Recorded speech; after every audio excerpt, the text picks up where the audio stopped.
Hello friends, welcome to Uttarakhand next exam. आज की video आपके आगामी एग्जाम के लिए बहुत ही महत्वपूर्ण साबित होने वाली है। इसकी पीडीएफ के लिए टेलीग्राम लिंक ज्वाइन करें। तो चलिए देखते हैं आज का पहला क्वेश्चन है कि चांद की वर्तनी के लेखक कौन हैं। पहला है जयशंकर प्रसाद, दूसरे हैं राजेश जोशी, तीसरे अज्ञेय और चौथे हैं मुक्तिबोध। तो इसका सही आंसर है ऑप्शन नंबर 2 राजेश जोशी। जो राजेश जोशी हैं इनकी रचना है चांद की वर्तनी। साथ ही साथ इनकी अन्य रचनाएं भी देख लेते हैं, जैसे बहुत ही फेमस है नेपथ्य में हंसी। तो आपको अगर क्वेश्चन पूछा जाएगा कि नेपथ्य में हंसी किसकी रचना है, तो आप बताओगे राजेश जोशी।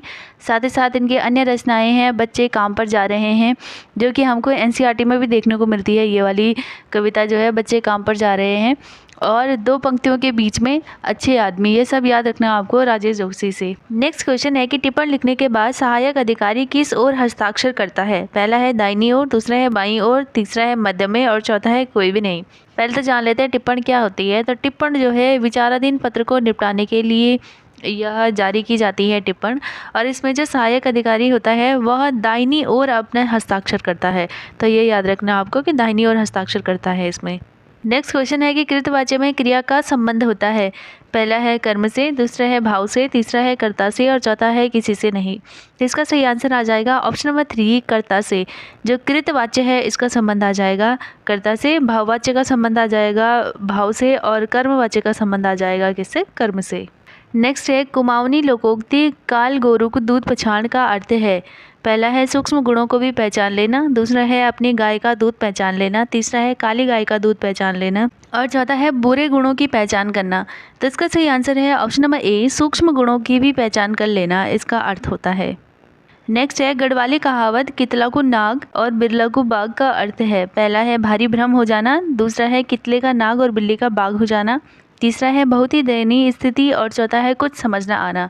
तो इसका सही आंसर है ऑप्शन नंबर ए भारी भ्रम हो जाना, क्योंकि जो कितला का मतलब अर्थवर्म होता है उसको हम नाग समझ रहे हैं, बिल्ला मतलब बिल्ली, बिल्ली को बाघ समझ रहे हैं। तो क्या हो रहा है यहाँ पे भ्रम की स्थिति पैदा हो रही है। नेक्स्ट क्वेश्चन है अब्ज का सही संधि विच्छेद होगा। तो इसमें जो ऑप्शन नंबर ए है वही आ जाएगा इसका सही आंसर, अप प्लस जाओ। तो यहाँ पे दिख रहा है कि प के नीचे हलंत लगा हुआ है, इसका मतलब ये क्या है, एक व्यंजन है।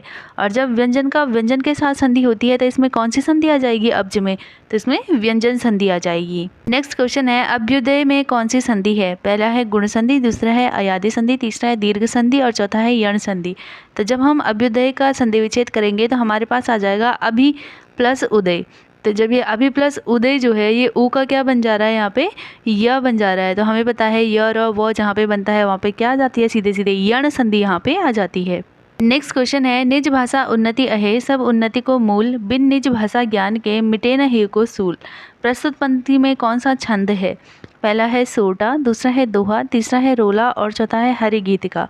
तो हमने नॉर्मल भाषा में भी सुनते हैं कि यह एक दोहा है, तो इसका सीधे सीधे आंसर आ जाएगा दोहा। नेक्स्ट है निम्न में से कौन सा विलोम युग्म ठीक है, मतलब जो सही से विलोम बनाया हुआ है वो बताना है इसमें। पहला है अपव्यय और मितव्यय, दूसरा है आज्ञा निंदा, तीसरा है उपकार और भलाई, चौथा है ईर्ष्या और द्वेष। जो ईर्ष्या है उसका मतलब जलन होता है, द्वेष की भावना भी वही होता है एक ही जैसा, तो ये विलोम नहीं है, एक जैसे हैं। उपकार और भलाई मतलब इससे अच्छाई का पता चलता है, तो दोनों एक जैसे हैं। आज्ञा का क्या हो जाएगा हमारे पास, अवहेलना हो जाना चाहिए विलोम, लेकिन यहाँ पे निंदा लिखा हुआ है। तो इसका सही आंसर क्या आ जाएगा हमारे पास, सीधे सीधे ऑप्शन नंबर ए जो है अपव्यय और मितव्यय, ये आ जाएगा इसका सही आंसर। नेक्स्ट क्वेश्चन है मैं जल्दी जाऊंगा ताकि आराम कर सकूं। वाक्य में रेखांकित शब्द क्या है। पहला है क्रिया विशेषण, दूसरा है समुच्चय बोधक, तीसरा है संबंध बोधक और चौथा है विस्मयादि बोधक। तो ये जो ताकि है ये क्या कर रहा है, जोड़ने का कार्य कर रहा है। तो ऐसे शब्द कौन से होते हैं, तो ऐसे शब्द समुच्चय बोधक होते हैं। नेक्स्ट है निम्नलिखित में से कौन सा वाक्य शुद्ध नहीं है। पहला है कृपया मेरी प्रार्थना स्वीकार करें, तो ये बिल्कुल सही है। दूसरा है पक्षी आकाश में उड़ते हैं, तो ये भी ठीक लिखा हुआ है। तीसरा है कि कुली ने सामान उठाया, ये भी सही लिखा है। और चौथा है कि हत्यारे को मृत्युदंड की सज़ा हुई। तो मृत्युदंड अपने आप में ही एक सज़ा है, तो सज़ा लिखने की ज़रूरत नहीं थी, यहाँ पे सीधे सीधे हत्यारे को मृत्युदंड हुई ये लिखना था। तो ये आ जाएगा आपका अशुद्ध वाक्य, तो इसका सही आंसर। नेक्स्ट है उत्तराखंड राज्य में नलकूप सिंचित भूमि वाले 4 घटते क्रम में बताने हैं हमको। तो सबसे पहले सबसे ज़्यादा जो नलकूप सिंचित भूमि वाला ज़िला है वो है उधम सिंह नगर। फिर आता है हरिद्वार, फिर आता है नैनीताल और फिर आता है देहरादून। तो इसका सही आंसर आ जाएगा ऑप्शन नंबर 4, उधम सिंह नगर, हरिद्वार, नैनीताल और देहरादून। नेक्स्ट है लिंगानुपात की दृष्टि से उत्तराखंड भारत में किस स्थान पर है? पहला है 13वें स्थान पर, दूसरा है 17वें, तीसरा है 15वें और चौथा है 20वें स्थान पर। तो इसका सही आंसर आ जाएगा ऑप्शन नंबर ए, 13वें स्थान पर है भारत में लिंगानुपात के आधार पर उत्तराखंड राज्य। नेक्स्ट है निम्नलिखित में से कौन सा सुमेलित नहीं है? नहीं है बताना है यहाँ पे। पहला है हिमालय का इतिहास डॉक्टर अजय रावत, दूसरे हैं मसूरी मेडले प्रोफेसर गणेश सैली, तीसरा है हिमालय ट्रेवल्स जोत सिंह नेगी और चौथा है होली हिमालय ई सरमन ओकले। ये दी हुई हैं पुस्तकें और इनके लेखक दिए हुए हैं। तो हमको बताना है कि कौन सा सही सम्मिलित नहीं है। तो पहला है यहाँ पे हिमालय का इतिहास डॉक्टर अजय रावत, ये आ जाएगा गलत, क्योंकि जो यह पुस्तक है हिमालय का इतिहास, इसके जो लेखक हैं वो हैं डॉक्टर मदन चंद्र भट्ट। तो आप इसको नोट कर लीजिए, डॉक्टर मदन चंद्र भट्ट की रचना है हिमालय का इतिहास। नेक्स्ट है उत्तराखंड राज्य का जिला शिक्षा एवं प्रशिक्षण संस्थान डाइट स्थित है। पहला है देहरादून, दूसरा है चमोली, तीसरा है बागेश्वर और चौथा है उधम सिंह नगर। तो जो डाइट है यह स्थित है उधम सिंह नगर में। नेक्स्ट क्वेश्चन है 18वीं वन रिपोर्ट के अनुसार उत्तराखंड राज्य के निम्न में से किस जिले में वन क्षेत्र में कमी दर्ज की गई है? मतलब जो 18वीं रिपोर्ट अभी पब्लिश हुई है उसके अनुसार बताना है कि उत्तराखंड में जो 2021 के कंपैरिजन में कौन से ज़िले ऐसे हैं जिनमें की कमी दर्ज हुई है वन क्षेत्र में। पहला है उधम सिंह नगर, दूसरा है पिथौरागढ़, तीसरा है देहरादून, चौथा है नैनीताल। तो इसका सही आंसर आ जाएगा ऑप्शन नंबर 4 नैनीताल। जो कमी दर्ज की गई है वह है 6 ज़िले हैं जिनमें कमी दर्ज की गई है। पहला है चंपावत, उत्तरकाशी, हरिद्वार, पौड़ी गढ़वाल, चमोली और नैनीताल। जो बाकी के 7 ज़िले हैं वहाँ पे वृद्धि दर्ज की गई है। नेक्स्ट है उत्तराखंड राज्य में जौनसारी जनजाति के संदर्भ में सुमेलित कीजिए। पहला है जौनसार के प्रथम कवि पंडित शिवराम, दूसरा है जौनसार के आधुनिक कवि रतन सिंह जौनसारी, तीसरे हैं जौनसार के प्रथम समाज सेवी भाव सिंह चौहान और चौथे हैं फादर ऑफ जौनसार से सम्मानित हैं तो केदार सिंह। तो इसे सम्मिलित करना है। तो पहला तो बिल्कुल सही है, जौनसार के प्रथम कवि पंडित शिवराम हैं। दूसरा जौनसार के आधुनिक कवि रतन सिंह चौहान, ये भी बिल्कुल सही है। जौनसार के जो प्रथम समाज सेवी हैं वो हैं केदार सिंह और फादर ऑफ जौनसार से सम्मानित हैं भाव सिंह चौहान। तो ये आ जाएगा इस तरीके से। नेक्स्ट क्वेश्चन है चर्चित पुस्तक हिमांग से क्वथनांग उच्च हिमालय की एक यात्रा के अनेक वृत्तांत के लेखक कौन है? पहला है डॉक्टर शेखर पाठक, दूसरे हैं जय सिंह रावत, तीसरा है गणेश खुशवाल और चौथा है गिरिजा पांडे। तो इसका सही आंसर आ जाएगा हमारे पास option number A, doctor Shekhar Pathak की रचना है हिमांग से क्वथनांग उच्च हिमालय की एक यात्रा के अनेक वृत्तांत। नेक्स्ट है गणराज्य वंश का इतिहास की रचना किसने की? ये जो पुस्तक है गणराज्य वंश का इतिहास, इसके रचनाकार कौन है? तो पहला है मौलाराम, दूसरे हैं रतन कवि, तीसरे हैं स्वामी शशिधर और चौथे हैं गुमानी पंत। तो इसका सही आंसर आ जाएगा ऑप्शन नंबर ए, मौलाराम। मौलाराम की रचना है गणराज्य वंश का इतिहास। नेक्स्ट क्वेश्चन है निम्नलिखित में से कौन सा सुमेलित नहीं है? शक्ति 1918 बद्रीदत्त पांडे, दूसरा है ज्योति 1919 प्रेम बल्लभ जोशी, तीसरा है कुमाऊं कुमुद 1922 वसंत कुमार जोशी और चौथा है स्वाधीन प्रजा 1930 विक्टर मोहन जोशी। तो इसमें से बताना है कि कौन सा सुमेलित नहीं है। तो इसमें जो है इस चारों के चारों ऑप्शन ही सुमेलित हैं, चारों सही है इसमें। नेक्स्ट है आशीष ने अपने कार्यालय से पश्चिम की ओर चलना आरंभ किया और 40 मीटर सीधे जाता है, फिर दाएं मुड़ता है और 20 मीटर सीधे जाता है, फिर वह बाएं मुड़ता है और 10 मीटर चलता है। अब आशीष अपनी आरंभिक बिंदु से किस दिशा में है? तो हम इसको सॉल्व कर लेते हैं। पहला है कि आशीष जो है पश्चिम की ओर चलना शुरू करता है, तो पश्चिम की ओर इस ओर चलेगा और कितना चलता है? 40 मीटर चलता है। फिर वो दाएं मुड़ता है तो इसका दायां हमको ऊपर की तरफ हो जाएगा और कितना चलता है? 20 मीटर चलता है। 20 मीटर सीधे चलने के बाद वह बाएं मुड़ जाता है और इसका बायां किधर को होगा? तो इसका बायां इधर को होगा और फिर कितना चलता है? 10 मीटर चलता है। तो पूछ रहा है कि जो आशीष है वो अपनी आरंभिक बिंदु से, ये उसका आरंभिक बिंदु है, यहाँ से किस दिशा में है? तो ये इस दिशा में है।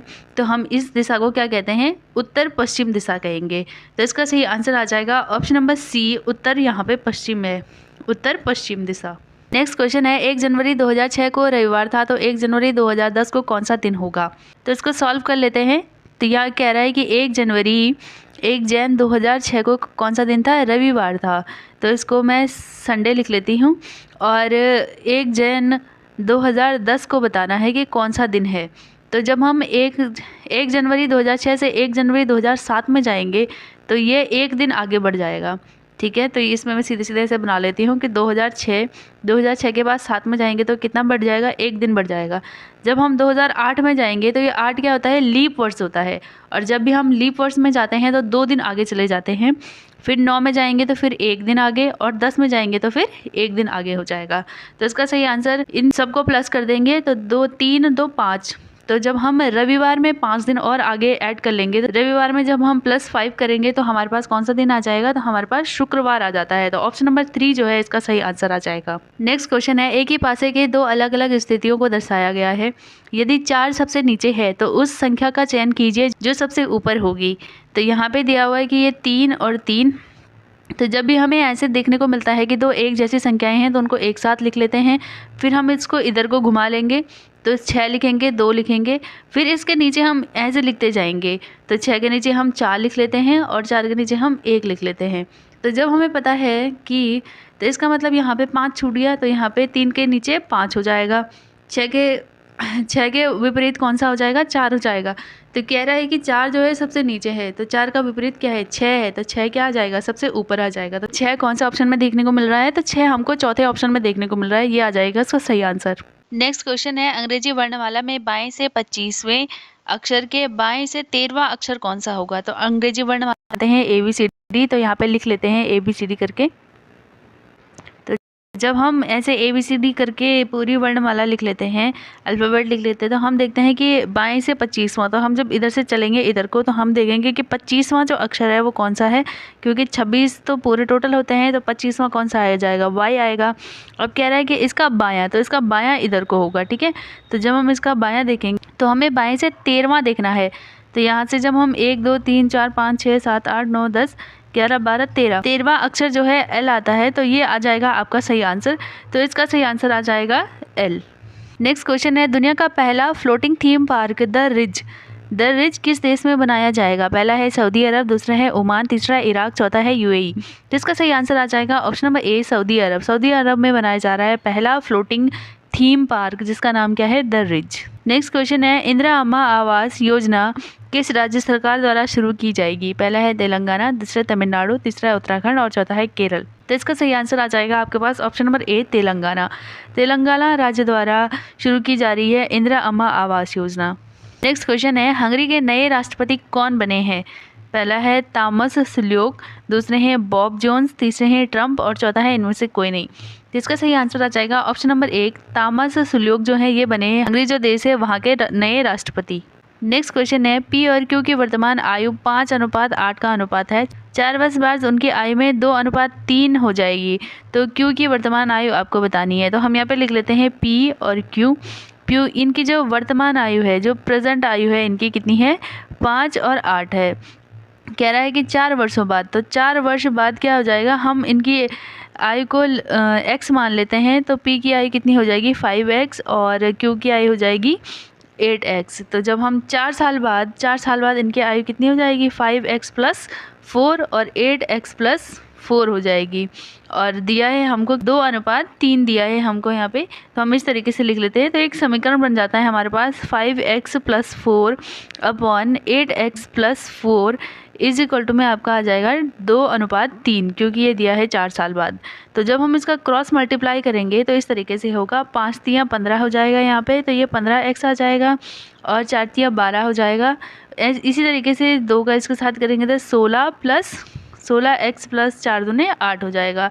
तो जब हम 15x को 16x से माइनस करेंगे तो हमारे पास कितना आ जाएगा, 1x आ जाएगा। और जब हम 12 में से 8 को माइनस करेंगे तो हमारे पास कितना आ जाएगा, 4 आंसर आ जाएगा। x की वैल्यू हमारे पास 4 आ गई। तो x की वैल्यू अगर 4 है तो आपके पास बताना है Q की वर्तमान आयु। तो Q की वर्तमान आयु हमने अभी देखा, P और Q की वर्तमान आयु का अनुपात कितना है, 5:8 है। तो Q का 8 है, तो x की वैल्यू इसमें डाल लेते हैं 8x।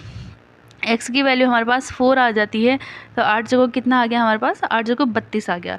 तो जो Q है उसकी वर्तमान आयु कितनी आ जाएगी, 32 वर्ष आ जाएगी। और इसी तरीके से हम P की वर्तमान आयु भी निकाल सकते हैं, 5 को 20 करके। ये आ जाएगी P की वर्तमान आयु और 32 आ जाएगी Q की वर्तमान आयु। तो इस तरीके से क्वेश्चन सॉल्व होते हैं। तो ये था आज का आखिरी क्वेश्चन। आई होप कि आपको वीडियो पसंद आई होगी। मिलते हैं अगली वीडियो में।